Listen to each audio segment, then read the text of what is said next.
Hello guys, এই মুহূর্তে আপনাদের সামনে চলে এলাম একটি ভিডিও নিয়ে। আফ্রিকার জঙ্গলের কিছু কিছু প্রাণী আপনাদের সামনে উপস্থাপনা করব। তো আপনারা আমাদের সাথে থাকুন, আসুন।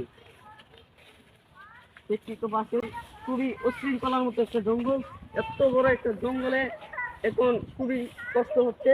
এই দেখতেই তো পাচ্ছেন, একটা কি প্রাণী পেয়েছি। এই প্রাণীটি খুবই একটা বড় সড়ো। এটা মানুষ দেখলেই গপ করে গিলি ফেলে।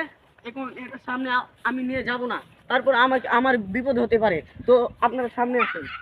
দেখতেই তো পাচ্ছেন একটা শিশুকে কিভাবে দৌড়ে দিয়েছে। এখন এটার সামনে থেকে চলে যাব। তো একটু লুকিয়ে লুকিয়ে এটার ভিডিও করি ভাইয়া, আসুন। দেখতেই তো পাচ্ছেন, এটা কি একটা ভয়ঙ্কর প্রাণী। দেখেন, আমি মাথাটাই ধরেছি। এই প্রাণীটা আমাকে খাবার জন্য কিভাবে মাথাটা তুলেছে। তো চলে এসেছেন, এটা দ্বারা যাবো না। দেখতেই তো পাচ্ছেন, এই আফ্রিকার জঙ্গলে কি বড় বড় অদ্ভুত অদ্ভুত প্রাণী। দেখতেই তো পাচ্ছেন, দেখুন কি বড় বড় প্রাণী। এখন যাবো এখানে।